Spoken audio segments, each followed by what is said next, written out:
There was a moment in American automotive history when some cars went so far beyond the rules that the only solution was to make them disappear. Too dangerous, too radical, or too controversial for public roads, these machines shocked governments, terrified insurers, and embarrassed their own creators.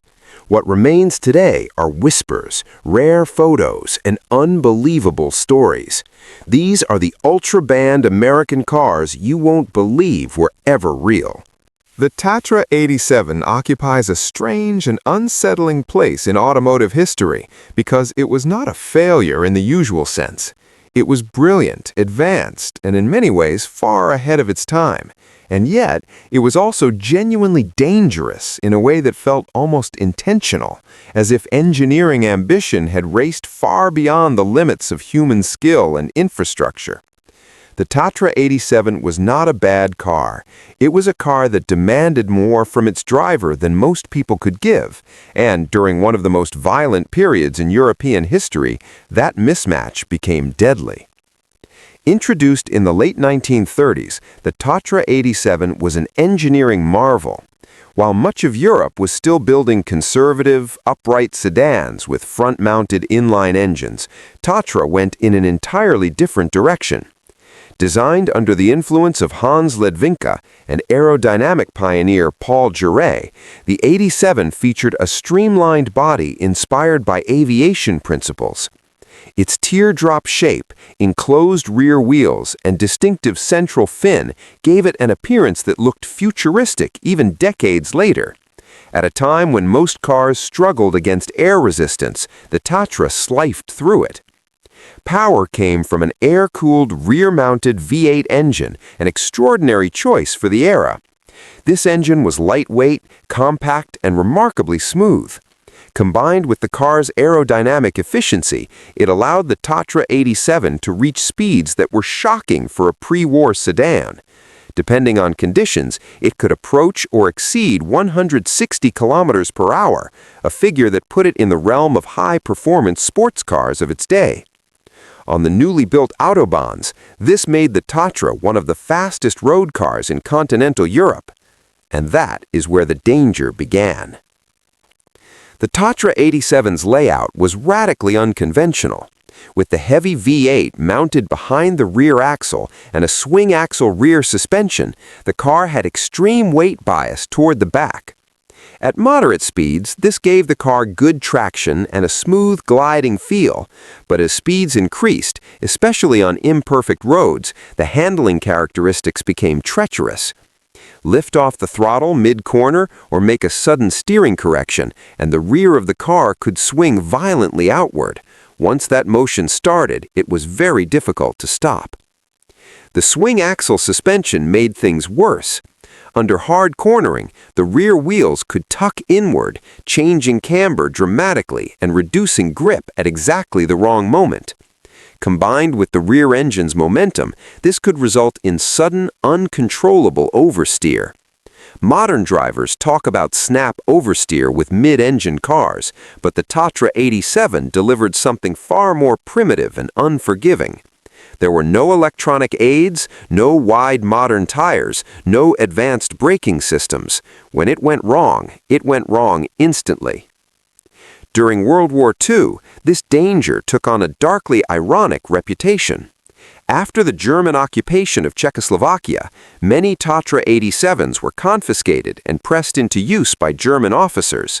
To them, the car was irresistible. It looked exotic, it was fast, and it carried an air of technical superiority that appealed strongly to officers accustomed to authority and confidence.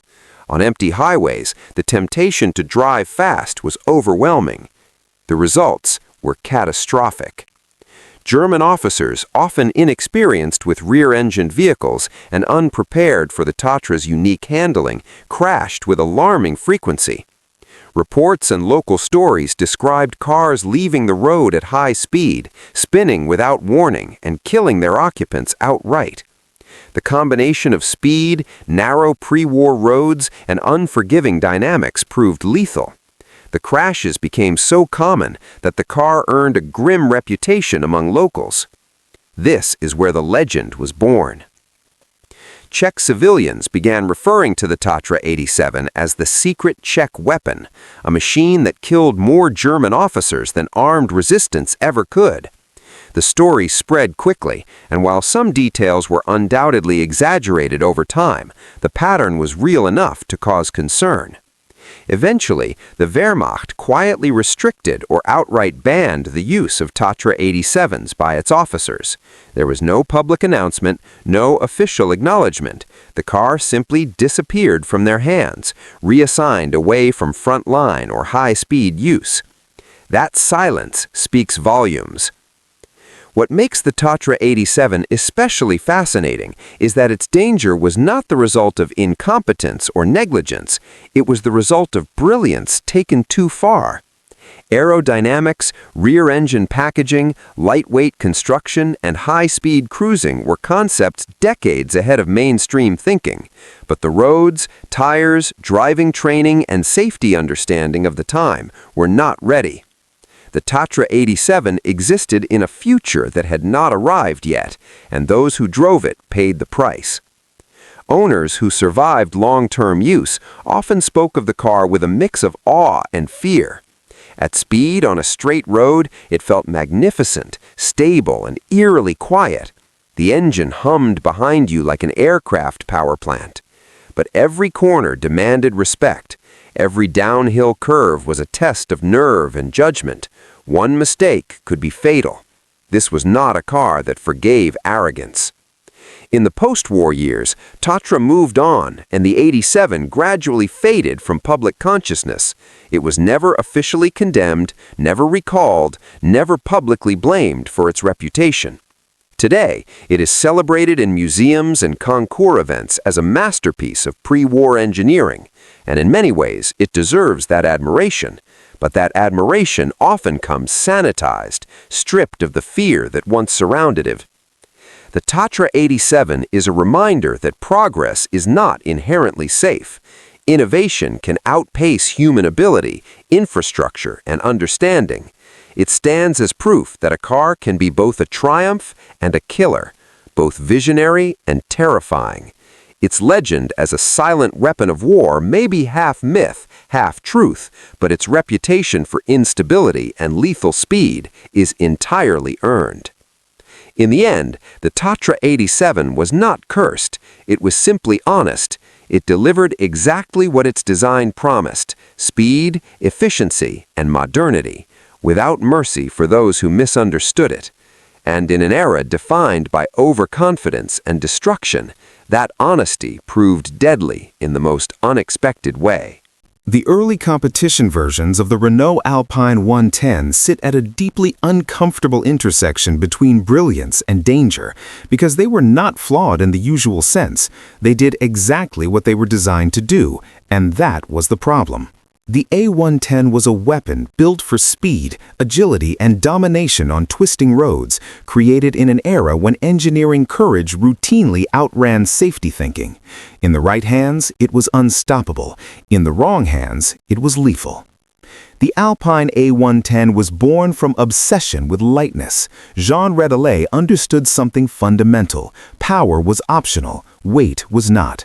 The A110's fiberglass body, compact dimensions, and minimalist construction produced a car that weighed almost nothing by modern standards. Combined with a rear-mounted engine and short wheelbase, this made the car astonishingly quick on narrow, technical roads. In rally competition, especially on mountain passes and tight tarmac stages, it embarrassed far more powerful rivals. The car felt alive, reactive, almost telepathic when driven well. But competition spec A110s pushed this philosophy to an extreme that crossed into danger. The rear engine layout created a severe rear weight bias. Under acceleration, traction was phenomenal. Under braking or sudden throttle lift mid-corner, the physics turned vicious.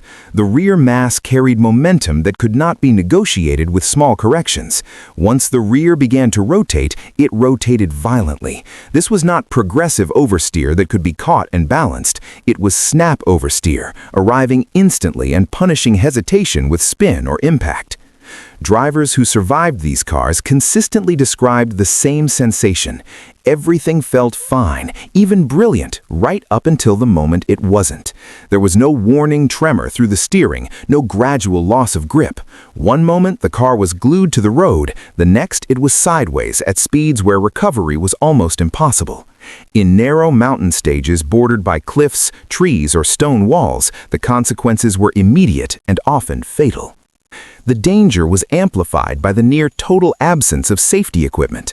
Early competition A110s had minimal roll protection, if any. Seatbelts were rudimentary, cockpits were cramped and unforgiving, fuel tanks were vulnerable. The fiberglass body provided almost no crash absorption. In an era before modern helmets, fire-resistant suits, or standardized safety protocols, drivers were essentially exposed. A mistake that might result in a damaged car today often resulted in death then. What made the situation worse was the Alpine's deceptive nature. The car was small, pretty, and almost delicate in appearance. It did not look like a monster. This encouraged overconfidence, particularly among drivers transitioning from heavier, more forgiving cars. The A110 rewarded commitment, but it punished caution applied at the wrong moment. Lifting mid-corner, braking instinctively when surprised, or making abrupt steering inputs could instantly destabilize the car. It demanded absolute trust and absolute discipline. As fatalities mounted in public road events, authorities began to take notice. This was not one isolated accident or a freak occurrence, it was a pattern. Certain configurations, particularly ultra-light rear-engined competition cars with extreme weight bias and no safety concessions, were proving incompatible with public roads, civilian infrastructure, and mixed-skill events. Governments did not single out Alpine by name, but regulations began to change in ways that made these cars effectively unwelcome. Public road rallies tightened requirements, safety equipment mandates increased, certain vehicle layouts were discouraged or outright excluded, insurance bodies refused coverage, event organizers quietly rewrote rulebooks. The Alpine A110 competition configuration was not banned in a dramatic sense, but it was regulated out of relevance for public road competition. The message was clear without being spoken. This combination of layout, weight, and safety was no longer acceptable where spectators, towns, and ordinary roads were involved. Drivers themselves were often painfully honest. Those who loved the car respected it almost religiously. They spoke of it as something that could not be bullied or half understood.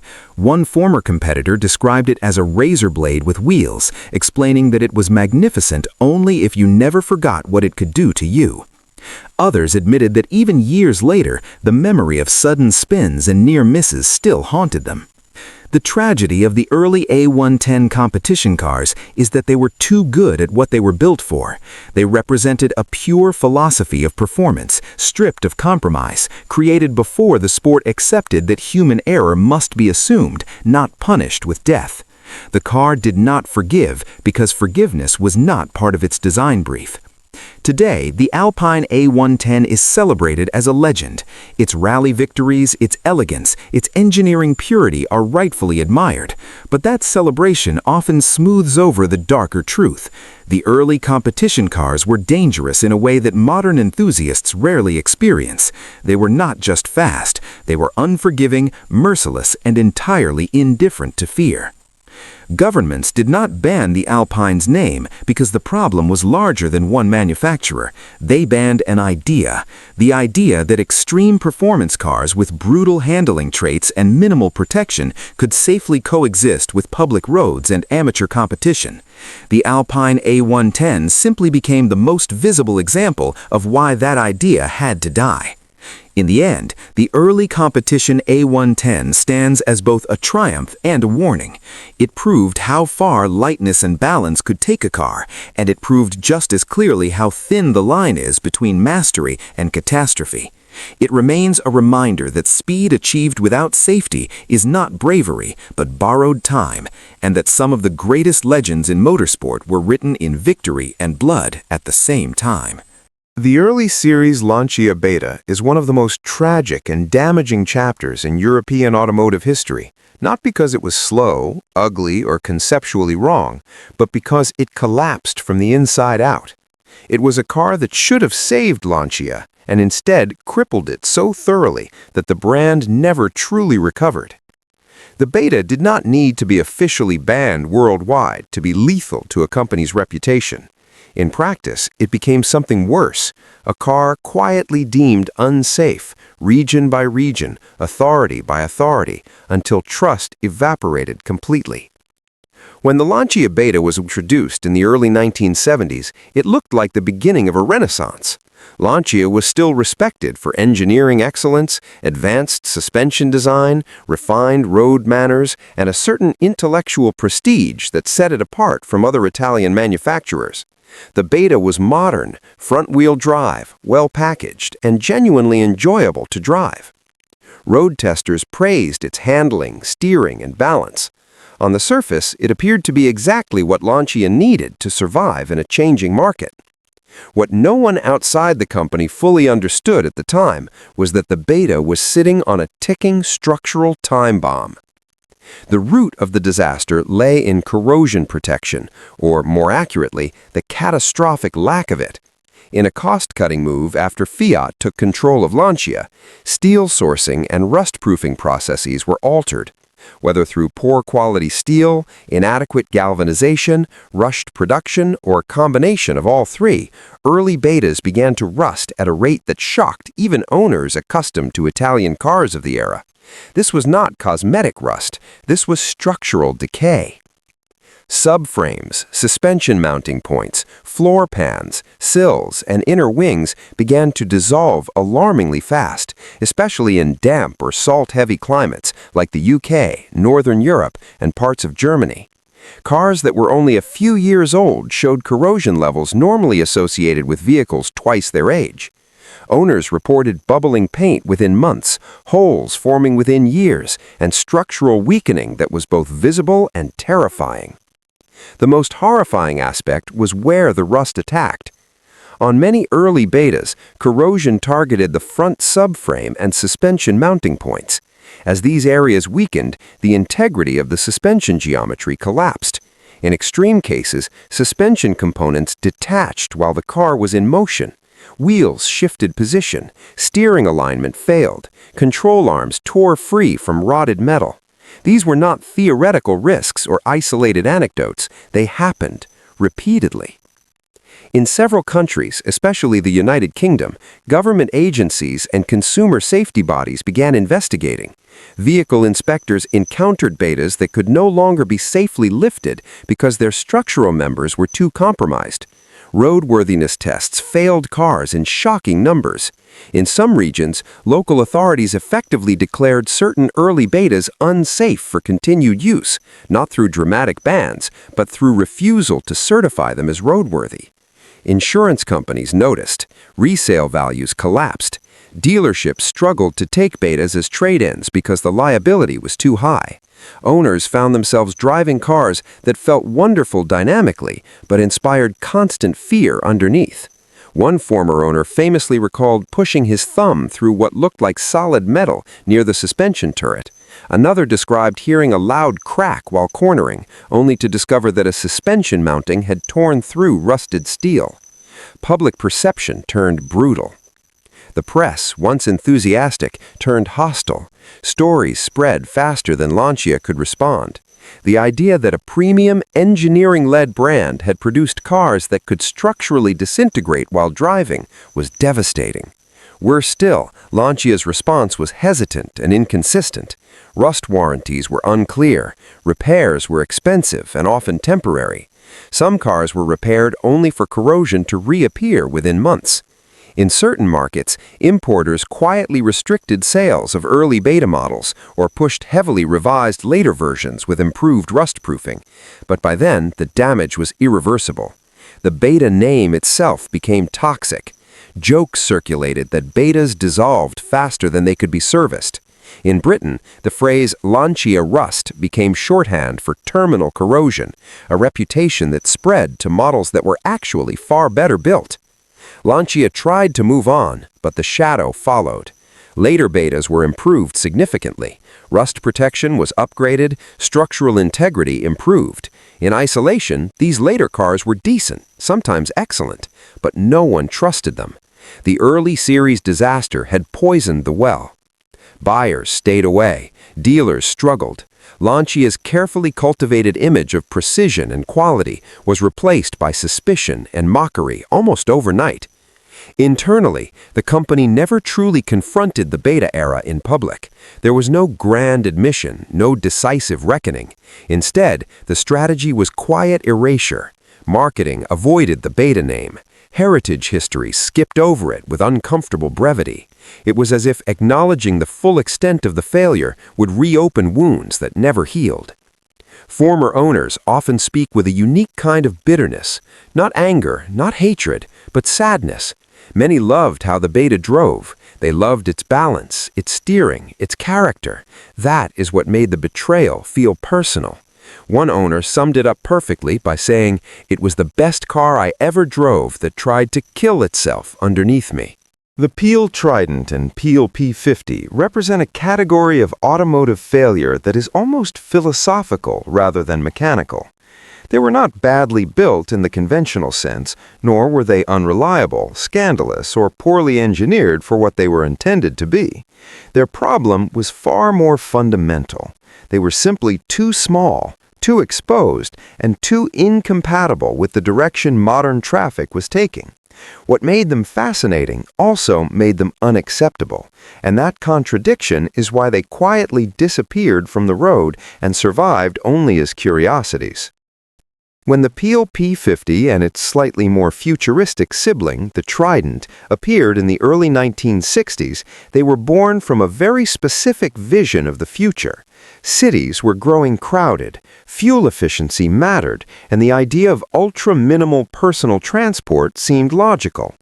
The P50 was marketed as a one-person car, designed to commute short distances at low speed. The Trident, with its bubble canopy, attempted to soften the absurdity with a touch of space-age optimism. Both were light, cheap, and mechanically simple. In theory, they made sense. In reality, they were terrifyingly vulnerable. The P50 weighed little more than a motorcycle with a roof. It had 3 tiny wheels, an extremely narrow track, and virtually no protection for its occupant. The body was thin fiberglass. There were no crumple zones, no reinforced doors, no meaningful structure between the driver and the outside world. Sitting inside one felt less like being in a car and more like being inside a plastic appliance rolling through traffic. Stability was marginal at best. Crosswinds could unsettle the car. Road camber mattered. Sudden steering inputs could feel alarming. At speeds that even modest family cars handled effortlessly, the P demanded constant attention. The tiny wheels and short wheelbase magnified every bump and surface imperfection. In a world increasingly dominated by larger, faster vehicles, this was not just inconvenient, it was dangerous. The lack of a reverse gear became symbolic of how little these cars belonged on real roads. Owners were expected to step out and physically lift or drag the car to reposition it. While this was marketed as charming and practical due to the car's low weight, authorities saw it differently. A vehicle that required manual handling in traffic situations was not compatible with evolving safety expectations. It blurred the line between vehicle and toy. Crash protection was essentially non-existent. In any collision with a conventional car, the P would lose by default. Even low-speed impacts could be catastrophic for the occupant. As traffic density increased and vehicle sizes grew, regulators began to reassess what constituted an acceptable minimum standard for road use. The P microcars fell well below that threshold. This is where the quiet banning began. In many countries, the P50 and Trident were not outlawed with dramatic legislation or public announcements. Instead, regulations evolved around them. Minimum vehicle sizes were introduced. Safety standards increased. Requirements for lighting, crashworthiness, stability, and maneuverability became stricter. The Peel cars did not meet these new rules, and exemptions expired. Authorities determined, sometimes explicitly, sometimes implicitly, that vehicles this small posed an unacceptable risk not just to their occupants, but to traffic flow and safety as a whole. In some regions, registration became impossible. In others, insurance could not be obtained. Roadworthiness inspections failed them. The cars were not welcomed back onto public roads once laws caught up with reality. Their legal existence shrank until they were effectively excluded from everyday use. What makes the Peel story particularly telling is that their disappearance was not controversial. There were no protests, no passionate defense from the public. Few people were relying on them as essential transportation. They were seen as novelties even when new, conversation pieces rather than serious vehicles. When authorities decided they did not belong in modern traffic, the decision felt obvious rather than oppressive. Owners at the time often admitted this themselves. Driving a Peel required a very specific environment: quiet streets, low speeds, attentive drivers around you, and a degree of goodwill from traffic that could not be assumed. As roads became faster and more aggressive, the Peel became an anachronism almost overnight. Today, the Peel P50 and Trident live on as collectibles, museum pieces, and cultural jokes. They are celebrated for their absurdity, their charm, and their extreme minimalism. People smile when they see one. They marvel at how small it is. They laugh at the idea of lifting a car by hand. But that affection is rooted in distance and safety. No one seriously argues that these cars should return to everyday road use. That distinction matters. The Peel microcars were not banned because they failed mechanically. They were banned because the world moved past them. Modern traffic assumes a baseline of protection, visibility, and stability that these vehicles could never provide. Their continued use would have required society to slow down, shrink vehicles, and accept a level of risk that was no longer tolerable. In that sense, the Peel microcars are honest artifacts. They show what happens when a vehicle is designed too narrowly around an idea and not broadly enough around reality. They prove that legality is not permanent and that safety standards are not arbitrary. A car can be clever, efficient, and even lovable, and still have no place on real roads. They survived not because they were right, but because they were memorable. They were spared ridicule only because time turned them into toys rather than transportation. As novelty collectibles, they are harmless. As cars in traffic, they were liabilities waiting to be erased by regulation. The FSO Polonez rally homologation cars occupy a strange and uncomfortable place in Eastern European motorsport history. They were born out of ambition, national pride, and a desire to prove that Poland could compete on the same stages as Western manufacturers. What they revealed instead was how thin the line was between bravery and recklessness when engineering, resources, and safety lagged behind performance goals. The standard Polonez was never conceived as a rally weapon. It was a heavy, conservatively engineered sedan built on outdated Fiat-derived underpinnings, designed more for durability on poor roads than for speed or precision. But in the late 1970s and early 1980s, rallying was one of the few global stages where Eastern Bloc manufacturers could gain international recognition. To compete, FSO needed homologation specials that technically qualified as road cars, but were intended primarily for competition. These rally-spec Polonez versions were radically different from the FSO showroom cars in spirit, but not nearly different enough in structure. Engines were tuned aggressively for their era, suspension stiffened dramatically, ride heights altered, and weight stripped wherever possible. On paper, they looked competitive. In reality, they were fundamentally compromised from the moment they left the factory. The biggest issue was the body shell itself. The Polonez monocoque lacked the rigidity required to handle high-speed rally stresses. Reinforcement was minimal by modern standards, and even compared to Western rally cars of the same period, it was dangerously inadequate. Under hard driving, the shell flexed. Suspension mounting points suffered fatigue. Cracks appeared in areas that should never have moved at all. At rally speeds, the car behaved like a stressed structure rather than a cohesive machine. Instability became a defining trait. The combination of a relatively high center of gravity, crude suspension geometry, and uneven weight distribution made the Rally Polonez unpredictable at the limit. On loose surfaces, it could feel manageable in experienced hands. On tarmac, especially at speed, it became nervous and unforgiving. Snap oversteer was common, but worse was the delayed response that preceded it. Drivers reported moments where the car felt planted 1 second and completely out of control the next, with no progressive warning. Braking exposed even more weaknesses. The chassis simply wasn't designed to absorb repeated high-speed deceleration. Brake fade was frequent, and the flexing body made pedal feel inconsistent. In emergency situations, the car's reactions could vary dramatically from one corner to the next, depending on surface, temperature, and how much the shell had already been stressed. Safety equipment, even by the standards of the time, was insufficient. Roll cages existed, but their integration into the weak body structure limited their effectiveness. In severe crashes, the cage could deform along with the shell instead of protecting the survival cell. Door structures offered little side impact protection, and frontal deformation zones were more theoretical than real. When things went wrong, they went wrong violently. Several serious accidents exposed these flaws in ways that could not be ignored. Drivers survived crashes that should have been survivable with injuries far worse than expected. In some cases, the body failed catastrophically, collapsing in ways that made post-crash analysis deeply uncomfortable. Investigators and officials began to realize that the rally-spec Polonez was not just difficult to drive, but structurally fragile in a way that posed unacceptable risk outside controlled competition environments.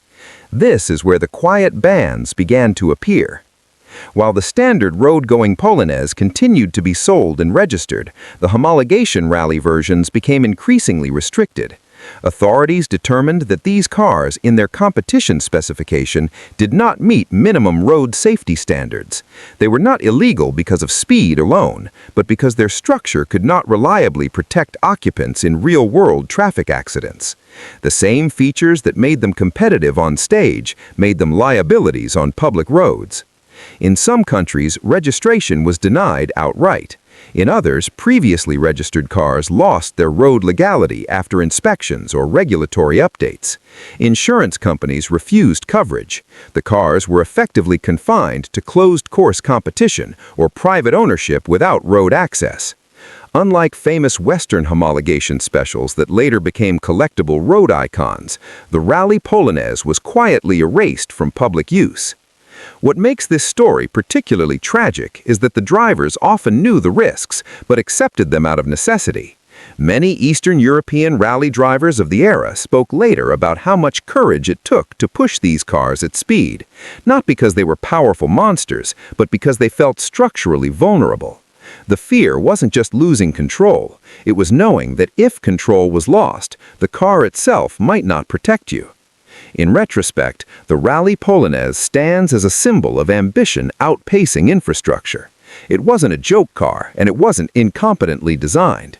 It was the result of working within severe limitations, trying to achieve international relevance without the materials, testing facilities, and regulatory frameworks that Western manufacturers took for granted. But noble intent doesn't negate physical reality. The DeLorean DMC-12 is remembered today as a futuristic icon. Stainless steel skin, gull-wing doors, and the kind of science fiction styling that turned heads worldwide. Yet the story of its earliest pre-production cars is far less glamorous and far more precarious. Behind the sleek stainless steel panels lay a car that, in 1981, was dangerously close to being banned before it ever reached the public. The image we celebrate hides a period when regulatory authorities in multiple countries refused to let these cars on the road because the underlying vehicle simply wasn't safe. When the first DeLoreans rolled off the production line at the newly built Northern Ireland factory, it quickly became clear that design ambition had outrun engineering execution. Braking systems, for instance, were inadequate for the car's weight and balance. Early prototypes exhibited severe braking imbalance. The front brakes would lock far too easily, while the rear barely slowed the car, or vice versa, depending on loading and speed.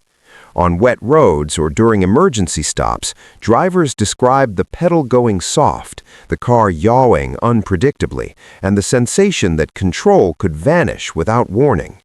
The problem wasn't marginal. It was dramatic enough that testing authorities in several countries refused initial type approvals.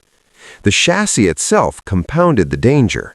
Early DeLoreans used unreinforced stainless steel body panels over a relatively light backbone frame. While visually striking, the construction lacked the torsional rigidity necessary for predictable handling. At higher speeds, especially on tight curves or uneven surfaces, the car could feel loose and twitchy. Minor steering inputs sometimes yielded exaggerated responses. Test drivers reported moments where the car's rear would swing unexpectedly, particularly during sudden lane changes or hard cornering. In some cases, frames flexed noticeably under hard braking or cornering, further destabilizing the handling. Suspension and weight distribution issues made matters worse. The DMC-12 had a rear-mounted V6 engine, giving it an unusual rear bias. Coupled with a relatively soft suspension tuned more for ride comfort than precise control, this led to unpredictable oversteer in emergency maneuvers. Engineers had to continually refine damper rates, spring stiffness, and anti-roll components just to bring behavior within acceptable limits. Until these adjustments were made, the car was considered borderline unfit for road use. Regulatory bodies were unforgiving. Agencies in the United States, the United Kingdom, and Germany withheld type approval for months. Officials cited braking imbalance, structural weakness, and inadequate handling as grounds to prevent these early cars from being sold. In some cases, entire pre-production batches were destroyed rather than risk legal liability or compromise public safety. The DeLorean Motor Company faced immense pressure to make modifications before any car could leave the factory for sale. Despite all of this, the car's public image remained untarnished. The gull-wing doors, stainless steel body, and futuristic design ensured that media coverage focused on style and innovation rather than the underlying safety crises. Few outside the engineering teams knew how close the DMC-12 came to being stopped outright. The story of regulatory refusal, pre-production destruction, and urgent redesigns is largely absent from popular lore, buried beneath decades of fascination with its appearance and cultural legacy. Owners and engineers from the period recall the stress vividly. One test driver described the early pre-production cars as beautiful to look at, terrifying to drive fast.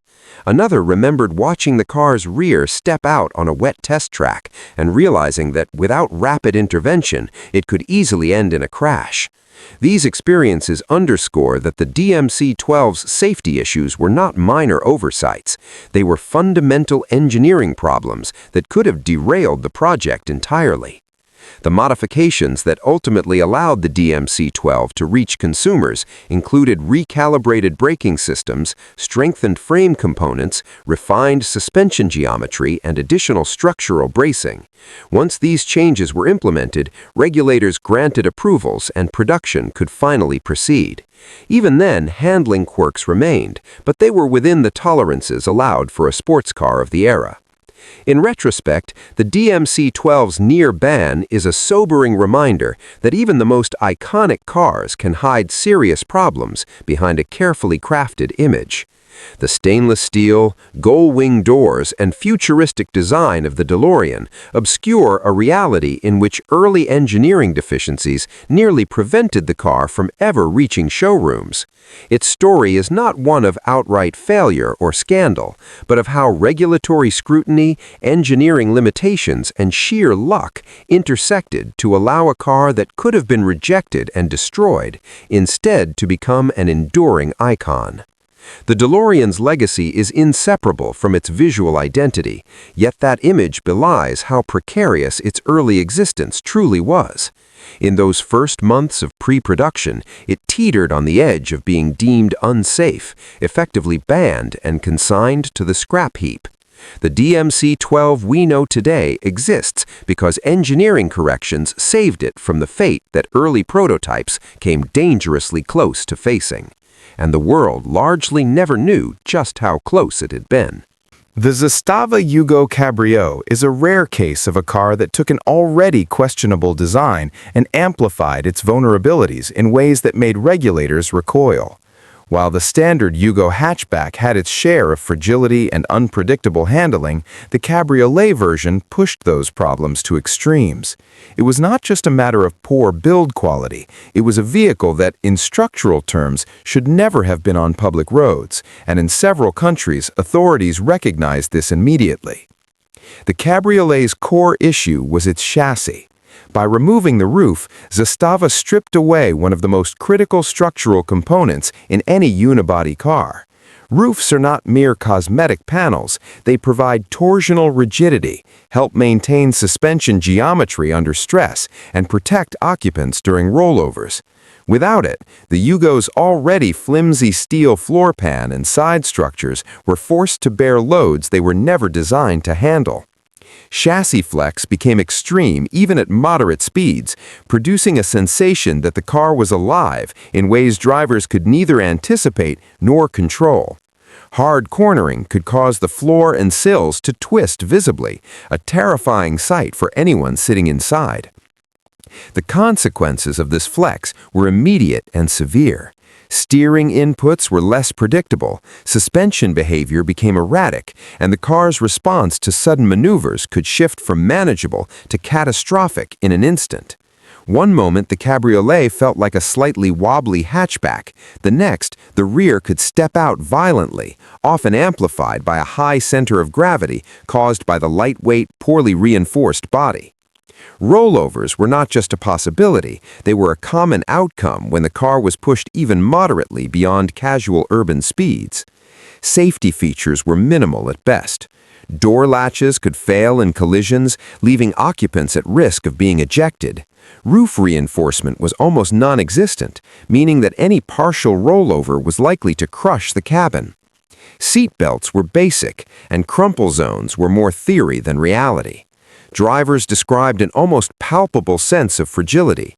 The car looked small and nimble, but it reacted like a thin sheet of metal on wheels. Authorities in several countries recognized the danger. Import bans were implemented or threatened when cabriolets were tested and failed to meet even the most basic safety standards. In some markets, regulators refused registration entirely after crash tests revealed the extreme structural weaknesses. Insurance companies often refused coverage, further limiting the car's legal presence on public roads.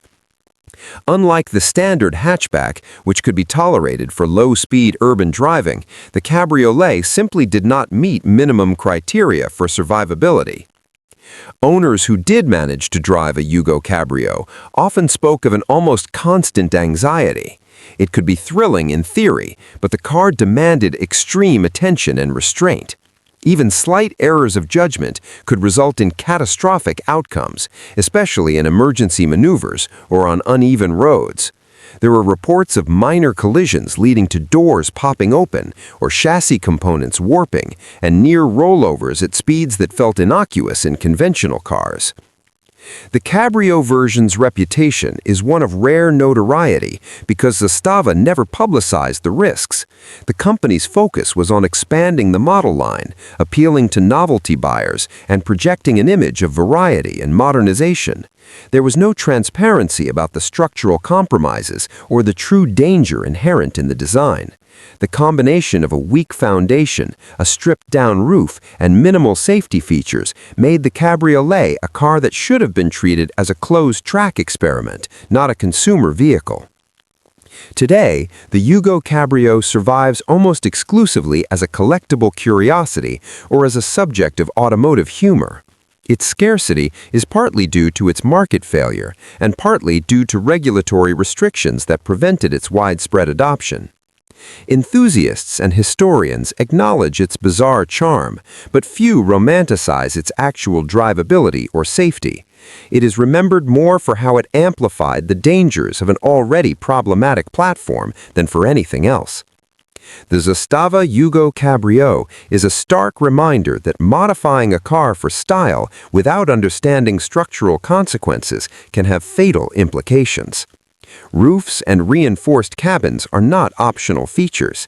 They are central to occupant protection. When a car removes these critical elements without redesigning the chassis accordingly, the results are predictably disastrous. In the case of the Yugo Cabrio, authorities responded decisively. Bans, import restrictions, and safety warnings ensured that the world saw this car as a novelty at best and a hazard at worst. In the end, the Cabrio version embodies the paradox of the Yugo story, a car designed for affordability and accessibility that, when stretched into an aspirational form, revealed just how fragile the foundation truly was. It survives today as a relic, a warning, and a curiosity, a car whose charm is inseparable from its danger and whose very existence was nearly prohibited for good reason. The early TVR Griffith and Chimaera represent a kind of automotive purity that borders on recklessness. They were designed with one goal: to put as much raw performance as possible into a lightweight, beautifully sculpted British chassis. Safety, by conventional measures, was almost entirely optional. In a world increasingly obsessed with airbags, crumple zones, and electronic stability programs, TVR went in the opposite direction. The result was a car that thrilled and terrified in equal measure, and that governments in several countries ultimately refused to approve for sale. From the outset, the Griffith was extreme. Its fiberglass body was light, its chassis minimal, and its engines, typically straight-six or V8 power plants tuned far beyond standard production norms, delivered acceleration figures that demanded total concentration. TVR's philosophy was driver skill above all else. Brakes were manually balanced, steering was mechanical, and suspension was stiff, responsive, and unassisted. There were no traction control systems to rescue a misjudged corner, no airbags to cushion a collision, no ABS to prevent wheel lockup. Everything depended on the driver's judgment and reflexes. This purity created problems in regulatory terms. Crash testing regimes, particularly in the United States, Germany, and other markets with stringent safety standards, immediately flagged the TVRs as non-compliant. Fiberglass bodywork over a tubular chassis offered almost no crush protection. Side impact performance was minimal, frontal impact zones were short and unforgiving, and rollover protection was nearly non-existent. Testing authorities were alarmed at the potential consequences for occupants in even minor accidents. In several cases, type approval was withheld outright. The cars were also aggressively fast relative to their handling. The Griffith, for example, could accelerate from 0 to 60 miles per hour in under 5 seconds in early versions, despite weighing little more than a compact sedan.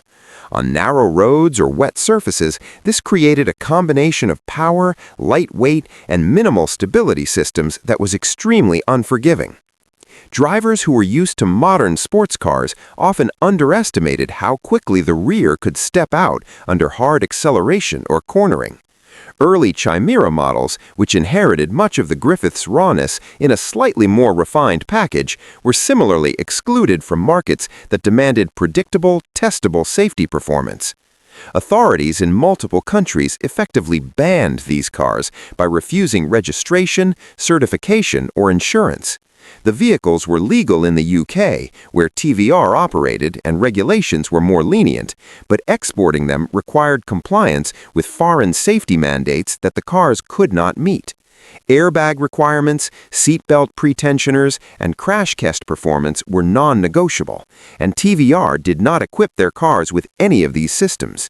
In practical terms, this meant that the cars could not be sold in several lucrative markets, effectively restricting their reach to the UK and other permissive regions. Owners of early TVRs often describe a unique blend of exhilaration and fear. On the one hand, the cars respond immediately to throttle, brake, and steering inputs, providing a level of connection almost unparalleled in automotive history. On the other hand, a minor miscalculation could lead to a spin, a sudden oversteer, or worse. Driving these cars demanded constant focus, impeccable technique, and absolute respect for their limits. Even experienced drivers recall moments when the car decided to rotate or overreact without warning, demonstrating just how raw and dangerous the platform truly was. TVR's refusal to adopt electronic safety aids was intentional.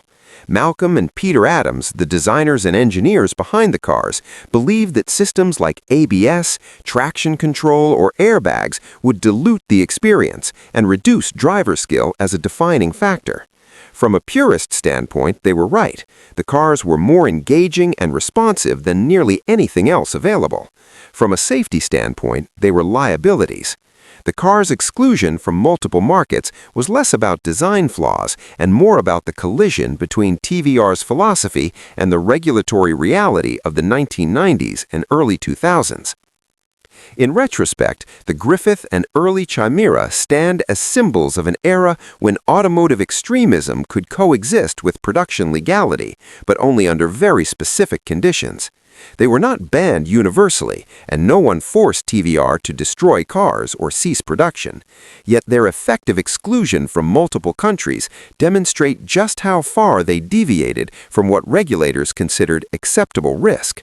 They were cars for drivers who could survive the experience, rather than cars that could survive regulatory scrutiny. The early TVRs are celebrated among enthusiasts precisely because of their rawness. Every turn, every throttle input, every corner requires attention, skill, and respect. Their scarcity outside the UK and certain permissive markets reminds collectors that these cars were always too dangerous to be mass-market successes in the modern safety-conscious world. They exist as a warning and a thrill simultaneously, a reminder that automotive purity can be intoxicating, but that the line between engagement and danger is often razor-thin. The early TVRs are not just sports cars, they're lessons in extremes.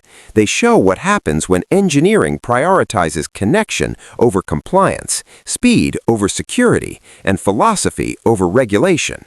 For every car collector who dreams of owning one today, there is a shadowy truth. Had authorities in the UK been as strict as those elsewhere, these legendary machines might never have reached the road at all.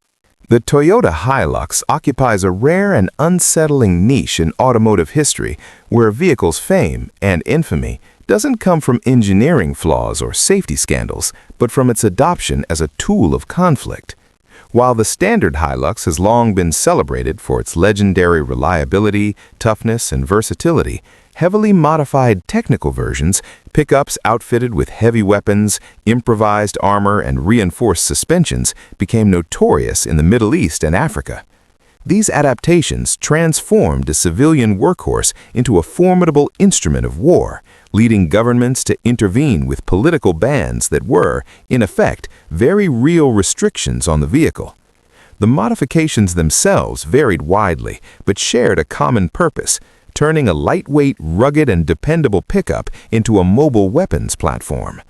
Hilux chassis could handle extreme payloads, engines were often tuned or reinforced for sustained operation under heavy loads, and suspensions were strengthened to carry machine guns, anti-aircraft weapons, or improvised rocket launchers.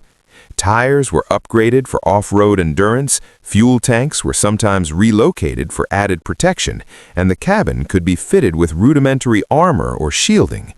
The results were vehicles that combined surprising speed, extreme off-road capability, and a chassis that could survive punishment most ordinary trucks would not endure. It was this combination of mobility, reliability, and adaptability that brought the vehicles to international attention, but not in a positive way. In conflicts throughout Somalia, Yemen, Syria, Iraq, and parts of sub-Saharan Africa, Toyota Hilux pickups were widely adopted by insurgent groups, militias, and guerrilla fighters. Known colloquially as technicals, these trucks became synonymous with asymmetric warfare, terror, and the frightening efficiency of lightly armored mobile units. The Hilux, designed for farms, construction sites, and commerce, had been militarized to deadly effect. Governments and international authorities soon realized the implications. Certain Hilux configurations, especially those reinforced for heavy weapons or improvised combat, were explicitly banned from sale or import in multiple regions. In some countries, customs officials refused entry of vehicles modified beyond factory specifications. In others, laws prohibited civilian ownership of vehicles capable of carrying certain loads, while law enforcement cracked down on workshops producing such conversions. The bans were political and preventative, not about mechanical faults, but about controlling access to a platform that had proven devastating in conflict zones. The Hilux's use as a technical also had social and psychological effects. The mere presence of modified Hilux pickups in certain areas became a symbol of instability and armed threat. Local populations and governments associated the vehicle with insurgency, violence, and lawlessness. Insurance companies, where available, refused coverage for vehicles modified in this way. Sales and registration were restricted or denied entirely in affected regions. Even standard Hilux pickups sometimes faced heightened scrutiny because of their association with armed groups. Despite, or perhaps because of, the bans, these vehicles achieved a kind of legendary status among both enthusiasts and combatants. Videos and photographs circulating globally showed Hilux pickups carrying heavy machine guns at high speed across deserts and rough terrain, performing stunts that seemed impossible for a civilian truck. The reputation for durability and versatility only amplified the perception of danger. In effect, the Hilux became both iconic and politically toxic, a rare example of a consumer vehicle transformed into a weapon of mass mobility. The bans also illustrate how automotive restrictions can exist outside conventional mechanical or safety considerations. Unlike the Ford Pinto or the Lancia Beta, the Hilux was mechanically sound. Its structural integrity and engineering were exemplary. Yet governments treated certain modified configurations as unacceptable risks precisely because of their social and political impact. The legislation was a recognition that a truck, even one built for mundane work, could become a strategic threat if misapplied. Modern Hilux models still carry the aura of their improvised military past. In the Middle East and Africa, some restrictions remain in place for heavily modified versions, and NGOs and governments continue to monitor their use closely. Collectors, journalists, and military analysts alike acknowledge that the Hilux's fame in this context is unique. It is not a story of neglect, design failure, or safety scandal. It is a story of a vehicle so capable, reliable, and adaptable that it became politically explosive simply by existing in the wrong hands. The Toyota Hilux technical phenomenon is a stark reminder that the life of a car is shaped not just by engineering, but by how society and conflict make use of it. A pickup that could carry cement, livestock, or cargo across rough terrain became a mobile weapon of war, and governments responded not with recalls or design changes, but with legal and political bans. In that sense, the Hilux's story is a one of capability transformed into danger, not because the truck failed, but because human use exceeded what any safety standard or regulatory framework could accommodate. In short, the Hilux modified for combat was not a mechanical disaster, but it was undeniably banned, restricted, and feared. Its legend is inseparable from its political reality, a civilian vehicle so rugged, versatile, and reliable that it became a weapon, and a weapon so effective that authorities had no choice but to prohibit certain versions outright. The smart Crossblade is one of the most extreme examples of a car designed almost purely as a novelty. And its existence highlights how far a vehicle can stray from conventional safety standards before authorities intervene. On the surface, it was an eye-catching experiment. A tiny two-seater with no roof, no windshield, and an aggressively minimalistic design that looked more like a ride at an amusement park than a road-going car. Beneath that quirky exterior lay a vehicle that, in the eyes of regulators, was essentially unsafe by any conventional measure. The Crossblade's design eliminated many features that conventional vehicles rely on for occupant protection. Without a roof or windshield, occupants were exposed to the elements, road debris, and insects at speed. There were no airbags, no side impact bars, and only the most basic seatbelts. The structural integrity of the car was sufficient for its weight and intended use, but in a collision with anything larger, even a small hatchback, the vehicle offered almost no protection. Early tests revealed that occupants could be thrown forward, sideways, or even partially ejected during accidents that would have been minor in standard cars. Its handling, while predictable at low speeds, could become precarious under stress. The Crossblade was very light, meaning crosswinds or sudden maneuvers could unsettle it.